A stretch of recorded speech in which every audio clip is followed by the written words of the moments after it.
Hello there. This is a second look at non-parametric tests on now exercise 4b. Now you will recall that exercise 4a was all about looking at what's called the sign test, and effectively we check to see how many are above and below what we thought was the median, and see if it was roughly right. The one downside about that test essentially is the fact it doesn't really matter if it's a little bit above or massively above. It doesn't look at how far from the median it is. It looks at just whether it is above or below, and that has certain downsides in as much that it might, with only a little bit of data, cause us some problems. So this alternative does the same thing. It's called the single sample Wilcoxon signed rank test. And Wilcoxon is someone who was a statistician who did a lot in thinking about how we can possibly design a test which doesn't have too many assumptions about the underlying distribution, but perhaps is still able to deliver some insight into what's going on. So anyway, let's have a look at it. The single sample Wilcoxon sign rank test, a bit of a mouthful, and it's a bit annoying in as much that on the OCR board, at least that we do, there are two Wilcoxon tests that we need to know, and both of them say Wilcoxon in the title. So anyway, this is the single sample sign test, which Wilcoxon test, which basically does the same thing as the last one. It checks to see if the median is right. You know, what we think is right is right. And in this case, I'm suggesting I think it's 5, or maybe it might be more than 5. Now, what we're going to do then is we're going to find how much above and below this is. And we're going to rank them, and we're going to determine whether they're above or below, and how much above and below in order. I'll note this little line here. Note for the OCR exam, at least, there will never be any what are called tied ranks. So there won't be any which are the same distance away. It will always be obvious as to what order they're in. When we eventually get this, we're going to end up with this, what the test statistic is called T. And once we've calculated this T, we are going to test to see whether or not we think that means we can reject H0, i.e. the median was right, or we can if we do not reject H0, i.e. the median is right, or we reject H0, think H1 is right instead, or whatever that might say.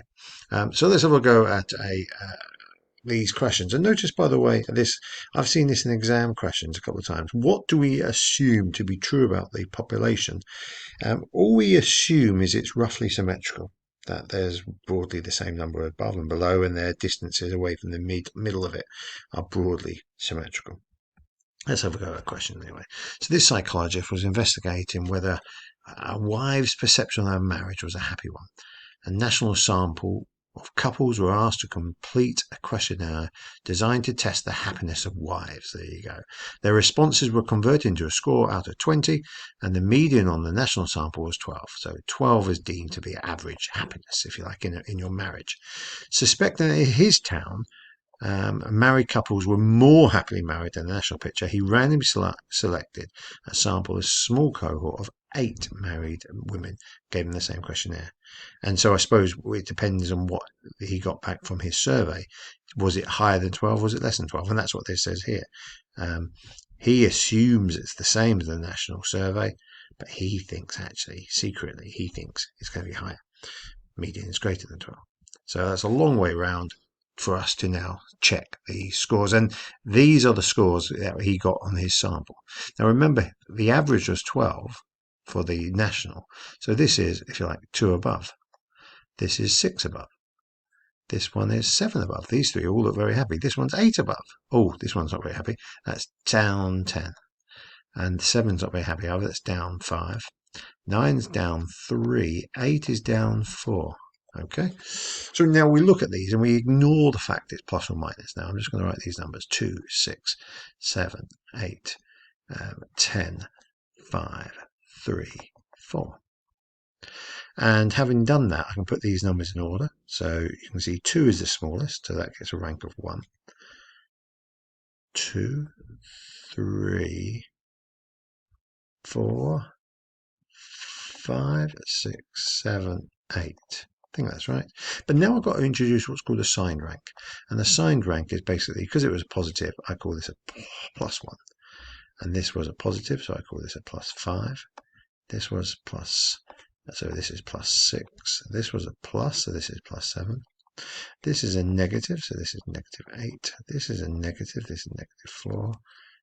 Negative 2 and negative 3. Okay, we've got our numbers. Well, not quite. We now have to add them up. And we do that. We call it W plus. And if you add up all the pluses, 6, 12, 19. And if you add up all the minuses, you've got 8, 12, 14, 17. So what we do is we effectively look at these two scores and we want the smaller of the two, and we basically write t equals the smaller one, which obviously is 17. That's called the test statistic. And so if I just go on, notice this rule here, by the way. If t is less than what's called a critical value, I'm going to reject 0. Now, I've not shown you the critical values yet. I'll have to do it in a bit. But we're going to end up looking and comparing our t value against some number in the table. That's basically what we do. So they agreed with us here. Good. That's always nice to see. So let's have a look at these critical values. Now, there are different critical values for different tests. So this is going to be the critical values that you get in the formula book. And you'll notice it talks about level of significance. Now, I've not even looked at the level of significance yet. Let's go and have a look at the level of significance. It said, it said test this at the 5% significance level. Okay, so that's, and it was a one-tail test. So bearing all that in mind, so we've got a one-tail test there at the 5%. You can see that's there. And what was our value of n? How many did we have? We had 1, 2, 3, 4, 5, 6, 7, 8. We've got 8 couples. So that's there. And so this then becomes my critical value. My critical value equals 5. And in order for me to be confident that my alternative hypothesis is right, I need to be less than or equal to this value. Now, just let's cast our minds back. We got 17. So on the face of it, 5 is nowhere near big enough. Small enough, sorry. So we can then say, notice what I've written here, we now look at the table and the critical values. I've got 5 there in my answers. We found 17. 17 is bigger than 5, so we do not reject H0. And this is where we've got to go with this. A wordy bit, there is insufficient evidence that the wives' perception of their husbands was increased in this town. So the guy who did the survey obviously was wrong. Now we've got another set of data here. So this time it says use the single sample Wilcoxon sign rank test at the 10% level this time to test for a difference. Now again, we start this off by just going H0. We think the median is equal to 10, it would seem. And we're looking for a test for a difference. It doesn't tell us which way round to do it. So my H1 would be that the median is not equal to 10. So it's a two-tail. What's it say? At the 10% level of significance. Okay. And we don't have to worry about each end this time. The table takes care of that. So anyway, let's do this. We think it should be 10. We got 3.9, so that's minus 6.9. 5.2, that sounds like minus 4.8. Hopefully I'll get these right. Minus 2.3. Minus 1.9. They're all negatives, aren't they? Minus 0.8. Oh, long last I got one. This is a 2.0, and this is a 5.9. So there's my numbers. The differences without the signs attached, the modulus of the differences now are as follows. And you can see I just completely, well, these I perhaps should have written with pluses. This is plus 2.0 and this is just 5.9. And now, which one's the smallest? The smallest is that one. Then I've got there, 2, 3, 4, 5, 6, 7. And now I put the signs back in. Minus 7, minus 5, minus 4, minus 2, minus 1. This is a plus 3, and this is a plus 6. And that allows me to find my W plus, which is these two added together, 9. And my W minus equals 12, 16, 18, 19. Take the small of the two, I get T equal to 9. So this is my test statistic this time. And again, I need a critical value. Now remember, this is a two-tail with how many data pieces? 1, 2, 3, 4, 5, 6, 7 pieces of data. So I'm going to have to go back to my table from before.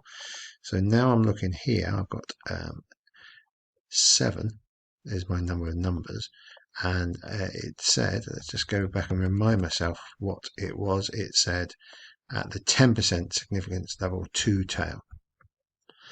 So 7, 10%. Oh, by chance it's the same column because 10% is the same, it seems. So anyway, I'll end up with a critical value of 3. I get a very low critical value. So let's go and do it here. Is this the right one? Yes, it is. So my critical value is 3. And you can see my t value is greater than the critical value. So I'm going to, I've got to be under or at least equal. So I'm not going to say do not reject H0. And this is what you've got to go through. This is the process every time. So what have I said? 9 and 19. So I picked 9, 2 tail, critical value 3, do not reject H0. So another question, what we've got trials, we've got a bunch of numbers. I'm almost not interested in it. The average waiting time for this is meant to be 56. Carry out a test at the 1% significance level to investigate whether the average is less than that. Okay, so I'm expecting to get 56, and I've got these numbers. So 56 is the magic number, so I'm just going to write that there to remind me. Now, again, 56, this is under, so this is minus 9.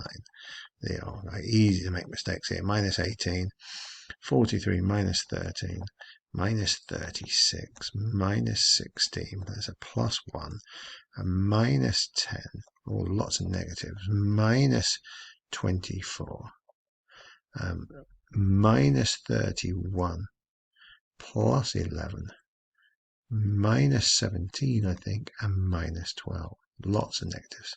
And I suspect this one is, it's hinting to me that it's going to be a difference. So what we're doing here, we've got to ignore the numbers, the signs of the numbers. So I'm just going to write the numbers down, the differences without the signs attached. You could do this all in your head. This table is set out to make it easier for you, but you might not get given a table in the exam. You might have to do this all off your own bat. So I now rank them. My smallest one is there, 1. I think that's when it's next. 2, 3, 4, 5, 6, 7, 8, 9, 10, 11, 12. So now I put in the signed ranks, and there they are. And now I work out my W plus and my W minus. So I'll let you add those up. I'll pause and I'll do the same. Bing, there you go. So I got 5 and 73. Now there's a little trick, by the way. There's a rule that says if you use this rule for your number of numbers, in our case we've got 12 numbers, so a half times 12, which is 6, times by one more than it, 13, 6 13 to 78. And the reason why that is so useful is because this adds up to 78. So it's a good way of checking that you've done it right. Well, by the way, I forgot to write H0, median equals 56. H1 is at the median is less than 56. And it was a 1% significance level. So I need to look at this for this critical value that we had before, critical value table, 1%, and so the 1% is over here, and it's 1 tail, I think it said, yes. So we go down and we had 12 numbers, so we get 9. So if I go and have a look at that, I ended up with a critical value of 9. Now, of these two, my t value is a smaller one, remember. And here, for the first time, 5 is actually less than 9. So therefore, I can reject H0 on this example. And because I've rejected H0, I would basically say, I've forgotten what the question was, seems to be less time for waiting for pain relief on this tablet, this new tablet. And oh, I haven't done the second part, but yeah, reject H0, 5 and 9. So look, in class, we will finish off this because I don't think I really have time to do the very final part here, and I'll leave that for that. But other than that, that's a nice little exercise in how to do the Wilcoxon signed rank test. Okay, thank you.